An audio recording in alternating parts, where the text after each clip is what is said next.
Bueno, tal como les prometí, ahora vamos por el segundo capítulo de esta unidad. Eh, ya teniendo una noción clara de lo que es el conocimiento científico, podemos empezar a preguntarnos qué es la ciencia y en todo caso qué relación hay entre ciencia, investigación y estadística. Tres conceptos esenciales estrechamente vinculados con el nombre de la materia. Si ustedes se fijan, el nombre de la materia dice poco, en principio, acerca de estos tres conceptos, pero sin embargo están estrechamente relacionados. ¿Dónde encontramos el tema de la metodología? Ya vamos a llegar. Sí. Nosotros sabemos que la ciencia, esto que veníamos hablando del conocimiento científico, es una de las herramientas más potentes que tiene el ser humano hasta la actualidad en su necesidad de encontrarle solución a los problemas cotidianos de la vida. Esta noción comienza a construirse en función de una realidad que el ser humano tiene que tratar de adaptar, tratar de conocer, tratar de descubrir. A esto le llamamos problemas, ¿no? Recuerdo en una de las clases que hemos tenido que hablando acerca del objeto de estudio que debía ser planteado como un problema de investigación, alguien mencionó qué pasa cuando no tenemos un problema, cuando no hay un problema y hay una solución. En realidad se entiende por problema a todo interés del investigador por tratar de encontrarle una respuesta a algo, ¿no? Entonces este interés surge de la misma demanda, ya sea de una población, de un conjunto de personas en particular, acerca de un aspecto de la realidad, un aspecto puntual de la realidad. Es ahí donde surgen los problemas. Obviamente que cuando estamos hablando del planteamiento del problema, es decir, de la formalización que llevamos a cabo en una investigación, esa formalización requiere algunas condiciones. Esto lo hemos señalado en los trabajos prácticos. Por ejemplo, debe ser planteado en forma de interrogante, que vincule una o más variables y siempre que esté contextualizado en un determinado objeto o un determinado marco, ¿sí? De ahí en más, nosotros, fíjense el planteo lógico que tiene esto, nosotros podemos plantear las hipótesis montadas sobre ese problema. Miren, pongamos un ejemplo muy sencillo. Nosotros como investigadores en psicología nos gustaría, supongamos, estudiar si los estados de ánimo influyen en el rendimiento académico, ¿sí? Entonces, una forma de plantearnos un problema sería, bueno, tengo esta idea, ¿no? Esta inquietud de ver si hay relación entre los estados de ánimo y los estados afectivos, y el rendimiento académico. El planteo del problema va a ser en forma de interrogante en estos términos. ¿Existe, ahí viene la pregunta, ¿no? ¿Existe relación entre los estados afectivos y el rendimiento académico en alumnos de secundaria de la ciudad de San Luis? Esa sería una forma de plantearnos un problema ya formalizándolo, ¿no? El planteo del problema. Deducido de este aspecto, nosotros vamos a proponer una serie de hipótesis. Las hipótesis tienen sus características bien definidas, ¿no? Las hipótesis tienen que ser expresadas siempre en un lenguaje muy cuidado, porque son sentencias que realiza el investigador, ¿no? Esas hipótesis se presentan siempre como afirmaciones, porque independientemente de que el investigador esté completamente seguro o no, él tiene que hacerlas de modo taxativo. Por ejemplo, nosotros vamos a decir, los estados afectivos negativos inciden desfavorablemente en el aprendizaje de los alumnos secundarios, de los alumnos de nivel secundario de la ciudad de San Luis. Esa sería una hipótesis, la afirmación. ¿Se entiende bien el ejemplo? Bien. Entonces, a continuación, el investigador lo que hace es escoger cuál es la prueba adecuada para medir las variables. Ustedes ya se van dando cuenta de que acá estaríamos trabajando al menos con dos variables: los estados afectivos y el rendimiento académico. Ahora, ¿cómo lo vamos a medir? ¿Cierto? ¿Qué características tiene que tener esa fuente que me va a permitir dimensionar el efecto de ambas variables en ese fenómeno? Bueno, más adelante lo veremos seguramente, pero es uno de los pasos más que el investigador tiene que solventar de alguna manera. Obteniendo la posibilidad de medirlos, teniendo la posibilidad de medirlos, nosotros vamos a recurrir a una muestra que me va a permitir dar resultados, ¿sí? Estos resultados después los voy a analizar y de acuerdo al análisis que yo haga junto con las investigaciones provenientes de otros investigadores me van a o nos van a permitir elaborar teorías. Y si acumulo suficiente evidencia acerca de esas teorías y se van reafirmando y se van confirmando a lo largo del tiempo de sucesivas investigaciones, llegaremos al punto de enunciar leyes. Con estas leyes, con estas teorías, es que voy a estar en condiciones de encontrarle significado y explicación a esta realidad y de ahí en más solventar esos problemas que inicialmente dispararon la investigación. Bien. Ahora bien, hay vinculados al concepto de ciencia dos conceptos que son, para decirlo de alguna manera, son preguntas de examen, chicos, a ver si se entiende con lo que les quiero transmitir. Son dos conceptos esenciales para pensar en ciencia. En primer lugar, es la noción del qué. El qué tiene que ver con el objeto de estudio. ¿Por qué algo tan obvio lo volvemos a resaltar tanto? Bueno, un objeto de estudio definido le permite al investigador encauzarse en un foco muy claro de hacia dónde tiene que ir, de hacia dónde tiene que investigar.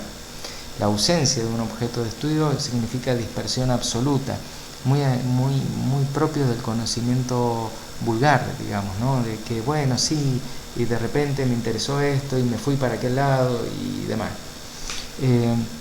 En cambio, acá el requerimiento para hacer ciencia es la noción de un qué bien definido, ¿no? En el ejemplo que veníamos dando, el objeto de estudio son el rendimiento académico en alumnos secundarios. Y de ahí no puedo salir, ¿cierto? Eso está circunscrito mi estudio. Por otro lado, tengo la noción de método. La noción de método ya la venimos trabajando sin llegar a una definición exhaustiva a lo largo de todas estas charlas que venimos teniendo, las presenciales y las que tenemos por este medio, ¿no? Que tiene que ver, como dice la diapositiva, con el cómo. ¿Cómo llego a ese conocimiento? La suma de ambos aspectos es lo que me permite a mí pensar en que estoy haciendo ciencia. Entonces, bien, ahora hablemos del método científico, ¿no? Nosotros habíamos mencionado anteriormente que es un conjunto de pasos que se dan con la idea de poder llegar a un determinado resultado final. Que esos pasos guían al investigador y también guían al lector o a otros investigadores como para que puedan replicar nuestros resultados, ¿no? El método científico comienza con el dominio sobre antecedentes acerca de un determinado campo, ¿no? El científico empieza con un conocimiento, con un bagaje teórico que dispone. Y luego un cuestionamiento, una duda, una pregunta que es la que lo inquieta. Entonces, sobre ese bagaje que él construye de antecedentes, ¿sí?, que normalmente forma parte de la introducción. Esto fue expresado en las clases prácticas, tanto por Fernando como por Maximiliano. Sí, el investigador construye esa introducción y va enmarcando los antecedentes teóricos de la temática y cierra esa parte de su investigación con la síntesis de esa duda o pregunta que es el problema de investigación, ¿no? A partir de esa primera etapa del método científico surge la posibilidad de plantear objetivos de investigación, el planteo de hipótesis y la decisión de realizar un determinado diseño, ¿cierto? En la diapositiva marca el diseño experimental como el diseño preferido o el de excelencia por los considerado así por los investigadores, ¿no? Eso requiere la experimentación y la observación, tanto como la recolección de los datos como elementos esenciales de ese proceso. Ahí, si se entiende, lo vamos a graficar así, ¿no? El investigador recaba información, lo que sumado a su duda o a su interés por investigar, estaría en condiciones de iniciar su trabajo, ¿no? Planteando unas determinadas hipótesis que las anticipa antes de realizar su investigación y luego decidiendo un determinado diseño. Aplicando ese determinado diseño es que va a recoger datos. Recoger datos es, a través de los instrumentos de medición, analizar la realidad con la cual está interactuando. Esos datos les va a proveer determinados resultados. Para eso la estadística tiene un montón de herramientas, ¿no? Que vamos a ir trabajando a lo largo de la materia.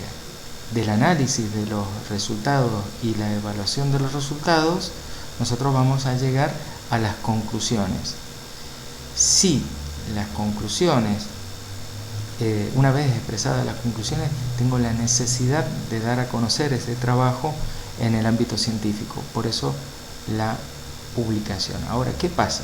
¿Cierto? Si yo obtengo como conclusión de que rechazo completamente las hipótesis con las que había trabajado, ¿debo publicarlo? Por supuesto que sí, porque esto forma parte del proceso científico, del método científico.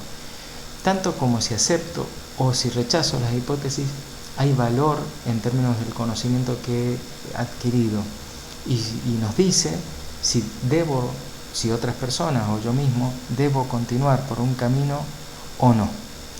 En eso está la idea de la aceptación o rechazo de las hipótesis que he construido. Ahora, ¿qué pasa si yo rechazo las conclusiones, ¿no? Bueno, si rechazo las conclusiones, evidentemente me va a instar a reformular las hipótesis, ¿sí? Algunas veces incluso a reformular el planteo del problema. Quizás me equivoqué en ese proceso, pero con claridad voy a reformular las hipótesis y el diseño que yo he construido, porque en algún momento algo pasó que no me fue factible poder confirmar esas hipótesis. O evidentemente esas hipótesis estuvieron mal planteadas y no se corresponden con la realidad. Entonces este debe ser considerado un proceso dinámico. Ahora, ¿qué pasa si acepto la hipótesis? Bueno, necesariamente se tiene que garantizar la repetición del estudio para recién poder generalizar, para recién poder conformar una matriz de conocimiento que proponga una determinada teoría. Y finalmente, si muchas teorías o la teoría base se sostiene durante el tiempo, estaré en condiciones de formular una ley o un principio. Ustedes fíjense que en psicología hay pocas leyes, ¿sí? Hay muchas teorías, pero pocas leyes. Y en particular en psicoterapia, ustedes recuerden que en la década del 80 se llegó a contabilizar más de 400 enfoques distintos de psicoterapias apoyados en diversas teorías. Así que el panorama en psicología es bastante interesante. Falta que en algún momento podamos llegar a enunciar la mayoría de nuestros conocimientos en leyes. No es que no existan, hay pocas. Ahora bien, ahora empezamos a pensar entonces qué relación hay entre método y estadística. Bueno, nosotros hemos dicho que el método tiene que ver con un conjunto de procesos que están legitimados por el ámbito científico. ¿Cuál es el papel que cae la estadística? Porque la estadística, ustedes se imaginarán, es más de carácter matemática, ¿cierto? Digamos, bueno, y la psicología, ¿qué tiene que ver con la matemática? Bueno, hay un campo de intersección entre el método y la estadística, donde el método le da la posibilidad de encontrarle un lugar dentro de esa estructura del conocimiento, y la estadística le ofrece herramientas como para poder llegar a analizar los datos que dispone. ¿Qué es la estadística? Bueno, primero que nada nosotros tenemos que entender que es una herramienta, ¿no? Una herramienta que ayuda mucho en el proceso de la recolección, sistematización, agrupación, presentación de los datos y el análisis que nosotros hagamos de ellos, conjuntamente con la interpretación, obviamente, ¿no? Antes se la desmerecía pensando que solamente estaba ligada a cuestiones de mero corte matemático, ¿no? Al enunciado de determinadas encuestas y al cálculo de ciertos porcentajes solamente, ¿no? Hoy la entendemos como una porción, como una partecita del método científico que está orientada a arribar a conclusiones a partir de una observación que hace el científico. Así entonces, la estadística conforma una parte extremadamente importante dentro de esta estructura que implica el método científico. Entonces, ¿cuántos métodos científicos hay? Bueno, esto nos lleva a preguntarnos cuántos tipos de investigación podemos llegar a tener en cuenta. Por lo pronto podemos decir que hay dos tipos de investigación, la investigación básica y la investigación aplicada. ¿Qué sería la investigación básica? La investigación básica tiene que ver con todo el grupo de conjunto de conocimientos que se construye con la finalidad de conocer los hechos, de poder entenderlos. Por ejemplo, en psicología, todas las investigaciones realizadas en función de conocer las particularidades vinculadas a la personalidad y a los estados afectivos pueden configurar patrimonio de la investigación básica. Ahora, ¿qué es la investigación aplicada? La investigación aplicada tiene que ver con las tecnologías que puedo llegar a producir de ese conocimiento básico. Miren, mientras el conocimiento básico de la investigación básica me permite conocer, la investigación aplicada se ocupa de ver cuáles son las estrategias adecuadas o más potentes para conocer, para poder lograr un cambio de esa realidad, para lograr una modificación. En ese caso, todo lo que nosotros investigamos en términos de técnicas orientadas a psicoterapia vendrían a ser la parte de la investigación aplicada en psicología. Bueno, hasta acá este videito. En el próximo que vamos a ver se trata sobre la diferenciación de los temas, de los tipos de divulgación, de publicaciones, perdón. Hasta pronto.